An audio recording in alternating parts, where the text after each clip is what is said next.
नमस्कार दोस्तों, career will IAS पे आप सभी का बहुत बहुत स्वागत है। दोस्तों, दुनिया भर में फिलहाल एक एनर्जी क्राइसिस के साथ साथ एक शिपिंग इंडस्ट्री की भी बहुत मेजर क्राइसिस चल रही है, जिसकी वजह से कुछ बहुत ही इंटरेस्टिंग मूवमेंट्स हमें देखने को मिल रही हैं। इस खबर को ध्यान से देखिए।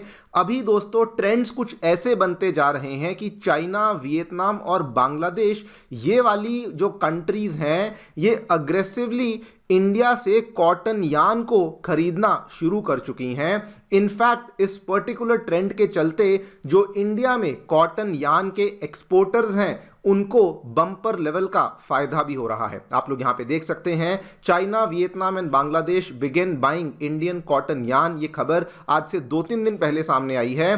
Prices firm up following global trend and improving demand. यहां पर भी आप देख पाएंगे, द हिंदू की यह खबर है, demand for cotton yarn picks up from China, और प्राइजेस जो हैं वो बहुत ज्यादा एकदम से बढ़ना शुरू हो चुके हैं। नाउ यहां पर वैसे तो मैं पूरा डिटेल में चर्चा करूंगा एग्जैक्टली क्या हुआ है, क्यों हुआ है, लेकिन वियतनाम को अगर हम छोड़ दें तो चाइना का केस और बांग्लादेश का केस कुछ बहुत ही इंटरेस्टिंग बन जाता है। चाइना ने इंडिया से कॉटन यान को इंपोर्ट करना इतना ज़्यादा यहाँ पे बढ़ा दिया है कि उन्होंने अपने इंपोर्ट कोटा के जो स्लैब्स हैं, उनके जो नंबर्स हैं, उसको भी इंक्रीज कर दिया है। आप यहाँ पे देखिए, to increase the cotton supply situation, China increase the quota for import compare to last year. China का कोई कमीशन है यहाँ पे, national development and reforms commission of China, उन्होंने 3 लाख टन एडिशनल यान को इंपोर्ट करने का अब जो ऑर्डर है वो पास कर दिया है। लेकिन इससे भी ज़्यादा इंटरेस्टिंग केस हमारे पड़ोसी देश बांग्लादेश का बन जाता है, जो कि पिछले साल आपको याद होगा जब वहाँ पे द ग्रेट मोहम्मद यूनुस जब फैसले ले रहे थे, तो उन्होंने अप्रैल 2025 में फैसला लिया था कि इंडिया से आने वाले कॉटन यान को लैंड पोर्ट के माध्यम से बंद करेंगे। हालांकि उस चीज़ का कोई बहुत नेगेटिव इम्पैक्ट पड़ा नहीं था उसका, बल्कि नेगेटिव इम्पैक्ट बांग्लादेश की ही टेक्सटाइल मिल्स पे पड़ चुका था। लेकिन रिसेंटली पिछले महीने तो बांग्लादेश में जो उनके यहाँ पे एनालिस्ट हैं, जो उनके यहाँ पे एक्सपर्ट्स हैं, जो कि उनकी ट्रेड पॉलिसीज़ को बनाते हैं, वो तो इंडिया के आने वाले कॉटन यान के ऊपर ड्यूटीज़ लगाने की बातचीत कर रहे थे, टैरिफ लगाने की बातचीत कर रहे थे, बिकॉज वो असल में अमेरिका के साथ कोई डील करने की कोशिश कर रहे थे कि हम लोग तो जी डायरेक्टली अमेरिका से यान लेंगे, उन्हीं के यान से अपने कपड़े बनाएंगे और वापस उन कपड़ों को अमेरिका में भेजेंगे, सो दैट उनके टेक्सटाइल एक्सपोर्ट्स जो हैं वो बरकरार रहें। लेकिन यहाँ पे आप देखिए, आज वही वाला बांग्लादेश जो कि पिछले महीने हमारे कॉटन यान के ऊपर बंदिश लगाना चाहता था, बैन लगाना चाहता था, आज वही वाला जो बांग्लादेश है वो भी बढ़ चढ़ के इंडिया से ही कॉटन यान को खरीद रहा है। क्या हुआ है, क्या कुछ हमें देखने को मिला है, सब कुछ आपके साथ में शेयर करूंगा। एंड ऑल्सो इसका क्या फ़ायदा इंडिया के एक्सपोर्टर्स को हो रहा है, उसके भी मैं कुछ नंबर्स आपके साथ शेयर करूंगा। आइए शुरू करते हैं मेरे साथ। मेरा नाम है अनिरुद्ध। यदि आप लोग हमें फॉलो करना चाहते हैं तो दिए गए टेलीग्राम चैनल के माध्यम से ऐसा कर सकते हैं। All right, directly coming to the news, क्या देखने मिला है दोस्तों। फिलहाल आप सभी जानते हैं, जियो पॉलिटिकल लेवल पे बहुत ज़्यादा टेंशन्स और उसके साथ साथ एनर्जी सेक्टर में और शिपिंग सेक्टर में मैसिव लेवल की डिसरप्शंस चल रही हैं, जिसकी वजह से जो लॉजिस्टिक्स का पूरा हमारा सप्लाई चेन्स जिसे हम बोलते हैं, वो बहुत ज़्यादा डिसरप्ट हो चुकी हैं। जिसकी वजह से प्रॉब्लम्स क्या हो रही हैं कि इवन दो कुछ ऐसे शिप्स हैं, कुछ ऐसे जहाज़ हैं जिनके अंदर माल तो लदा हुआ है, लेकिन वो माल ना तो अपनी ओरिजिन से निकल पा रहा है, ना वो माल अपनी डेस्टिनेशन पे पहुंच पा रहा है, और कुछ केसेस में तो ओरिजिन से निकल चुका है लेकिन डेस्टिनेशन तक नहीं पहुंच पा रहा, बिकॉज रास्ते में कहीं ना कहीं फंस चुका है। और इस केस में जो हम यहाँ पे फोकस कर रहे हैं या विटनेस कर रहे हैं, that is the case of cotton yarn. Because ऐसे बहुत सारे यहाँ पे कॉटन यान की शिपमेंट्स थी, अमेरिका से आने वाली, ब्राज़ील से आने वाली, अफ्रीकन कंट्री से आने वाली, जो कि अभी भी टाइम पे जो अपनी डेस्टिनेशन कंट्रीज में नहीं पहुंच पा रही हैं। सबसे पहले आपको चाइना का एक केस बताता हूं। चाइना ने कुछ कॉटन, रॉ कॉटन के कार्गो को परचेज किया हुआ था जो कि उनके पास पहुंचना था, लेकिन वो अभी तक उनके पास नहीं पहुंचा है, बल्कि ट्रांजिट में डिलेज बहुत ज़्यादा हो चुके हैं। 10 से 15 दिन के आसपास का डिले ऑलरेडी वो लोग फेस कर चुके हैं। अच्छा, आज की डेट में जो प्रायोरिटी है वो एनर्जी कार्गोस को दी जा रही है, जिस वजह से जो ओवरऑल फ्रेट कॉस्ट है वो भी बढ़ चुका है और जो कॉटन यान जैसी चीज़ें हैं उनके ऊपर इतनी प्रायोरिटी ही नहीं दी जा रही है। चाइना आमतौर पे क्या करता था, वो रॉ कॉटन को इंपोर्ट करता था, उसकी प्रोसेसिंग अपनी कंट्री में करते थे और उसके बाद वो जैसा भी उनको जो भी उसको टेक्सटाइल में कन्वर्ट करना है वो करते थे। बिकॉज ऑब्वियसली चाइना खुद भी बहुत बड़ा कंज्यूमर भी है और खुद बहुत बड़ा एक्सपोर्टर भी है। लेकिन अभी चाइना के केस में क्या हुआ, उनकी जितनी भी यहाँ पे प्रोडक्शन की कैपेसिटी थी वो उसका इस्तेमाल ही नहीं कर पा रहे थे, बिकॉज जो उन्होंने कॉटन को प्री परचेज किया हुआ था वो असल में रास्ते में ही फंस चुकी थी। जो उनकी कॉटन मिल्स थी उनको परेशानियां हो रही थी, शॉर्टेज जो थी बहुत ज़्यादा बढ़ चुकी थी और शॉर्टेज इतनी ज़्यादा बढ़ चुकी थी कि अब चाइना के द्वारा 2 स्टेप्स को लिया गया। पहले तो उन्होंने इंडिया से डायरेक्टली कॉटन यान को ही इंपोर्ट करना शुरू कर दिया। उन्होंने कहा रॉ कॉटन नहीं, हमें तो जी डायरेक्टली बनी बनाई कॉटन यान चाहिए, सो दैट हमारा जो टेक्सटाइल प्रोडक्शन का काम है वो यहां पे रुक ना सके। नंबर 2 पे चाइना ने कुछ बहुत ही इंटरेस्टिंग किया। उनका कोई यहाँ पे नेशनल कमीशन फॉर रिफॉर्म्स वगैरह है, उसके द्वारा उन्होंने क्या किया कि अपने इंपोर्ट कोटास को इंक्रीज कर दिया। ये कुछ यहाँ पे 3 लाख टन्स का उन्होंने इंपोर्ट कोटा रिलीज किया है under the sliding scale duty Kota.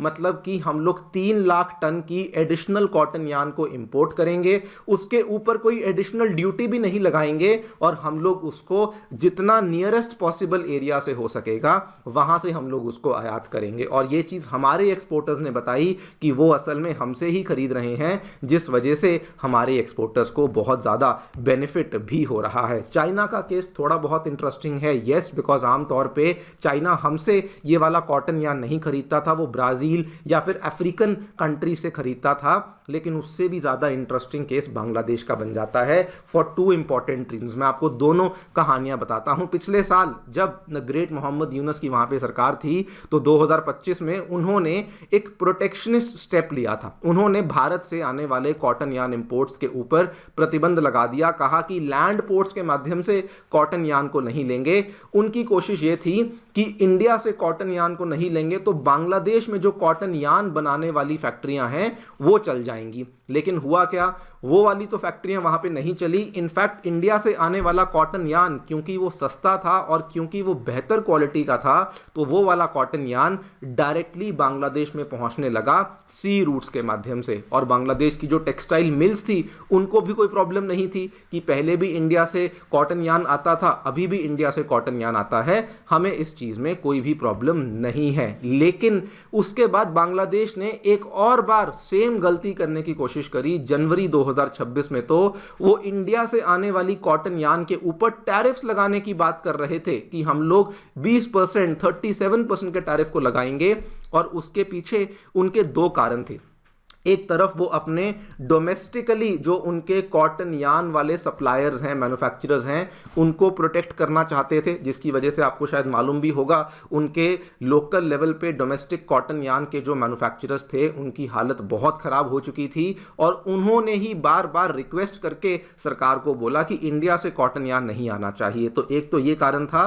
और दूसरा, बांग्लादेश अमेरिका की गुड बुक्स में आने की कोशिश कर रहा था कि हम लोग अमेरिका में अपने टेक्सटाइल एक्सपोर्ट्स को सिक्योर करना चाहते हैं, किसी भी तरीके से हम लोग अमेरिका से कॉटन यान को खरीद लेंगे और अगर हम अमेरिका से कॉटन यान को खरीद लेंगे तो बदले में हम जो है अमेरिका में आसानी से अपने बनाए हुए टेक्सटाइल रेडीमेड गारमेंट्स को अमेरिका में बेच पाएंगे। इसी के चलते आपको याद भी होगा उन्होंने अमेरिका के साथ एक बहुत शानदार डील को भी कर लिया था, जो कि कहा जा रहा था कि इंडिया वाली डील से भी बेहतर डील होने वाली है। लेकिन ये दोनों की दोनों चीज़ें अब बांग्लादेश के ऊपर उल्टी पड़ चुकी हैं, बिकॉज ग्राउंड रियलिटी अब सामने आ गई है।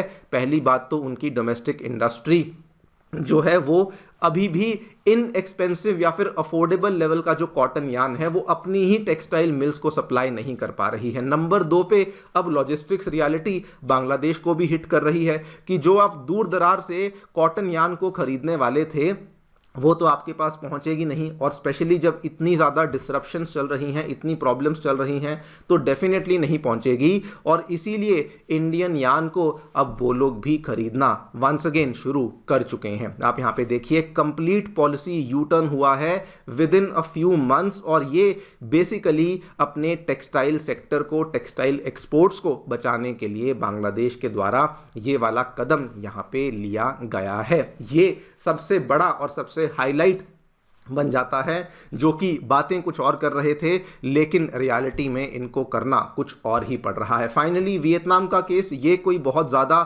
बड़ा केस नहीं है, बिकॉज वियतनाम जो है वो अभी तक अपना जो कॉटन यान है चाइना से भी लेता था, थोड़ा बहुत cotton yarn USA, Brazil, African country से भी लेता था। लेकिन अभी क्या हो रहा है कि एक तो वहाँ से कॉटन यान आने में थोड़ा सा समय लग रहा है, समय के साथ साथ जो फ्रेट शिपिंग की जो फ्रेट है शिपिंग का वो भी बढ़ चुका है, और वो लोग उस चीज़ को डाइवर्सिफाई करना चाहते हैं और इसीलिए वो इंडिया से कॉटन यान के इम्पोर्ट को बढ़ा रहे हैं। वैसे वियतनाम जो है ये पिछले कुछ सालों से भी इंडिया से कॉटन यान के आयात को काफ़ी ज़्यादा बढ़ाने की कोशिश कर रहा था, और अभी जो भी यहाँ पे डिसरप्शन हुई हैं उसके बाद तो वियतनाम और बड़े स्तर पे कॉटन यान को इंडिया से इंपोर्ट करने की कोशिश कर रहा है। खैर, इन सभी मूवमेंट्स और ट्रेंड्स की वजह से इंडिया के जो कॉटन यान के एक्सपोर्टर्स हैं उनको बम्पर प्रॉफिट हो रहा है। कैसे, आप ध्यान से देखिए।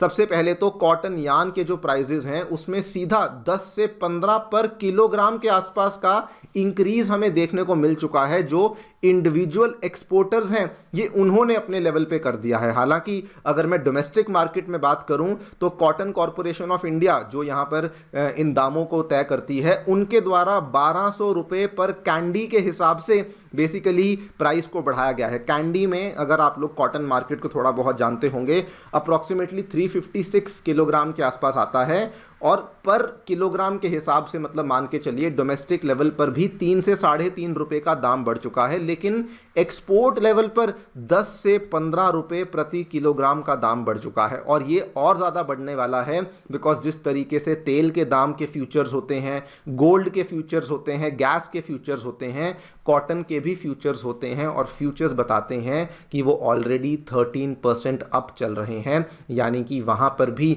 हमें और ज़्यादा बढ़त देखने को मिलने वाली है। अब इस चीज़ का फ़ायदा किसे होगा? ऑब्वियस सी बात है, एक्सपोर्टर्स को होगा, उनकी मार्जिन्स बढ़ जाएंगी, हमारी स्पिनिंग मिल्स की जो प्रॉफिट्स हैं वो भी और ज़्यादा बेसिकली बढ़ जाएंगे। आपको यहाँ पे मैं कुछ एग्जांपल्स भी दिखा देता हूँ।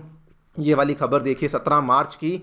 South India cotton yarn prices जो हैं वो बहुत ज़्यादा बढ़ चुके हैं बिकॉज स्ट्रॉन्ग एक्सपोर्ट डिमांड है। और हालांकि ये डायरेक्टली कॉटन यान के साथ लिंक नहीं है। तिरुपुर जो कि साउथ इंडिया का एक बहुत बड़ा रेडीमेड गारमेंट्स का हब है, वहाँ पर निटवेयर के जो प्राइजेस हैं उसमें भी 7% की हमें बढ़त देखने को मिली है। कुल मिला के आप बेसिकली देख सकते हैं कि इंडिया एक ऐसी कंडीशन में आ चुका है कि हमारे टेक्सटाइल बनाने वाले रॉ मटेरियल की भी अच्छी खासी डिमांड है, और टेक्सटाइल की तो डिमांड है ही, इस वजह से रॉ मटेरियल के भी प्राइजेस में अपटिक हो रहा है और टेक्सटाइल के प्राइजेस में भी हमें अपटिक देखने मिल रहा है। आगे जो भी होगा आपके सामने पेश करेंगे। आप लोग जो सोचते हैं बताएं कमेंट सेक्शन में। Thank you so much for listening. Stay tuned and stay safe.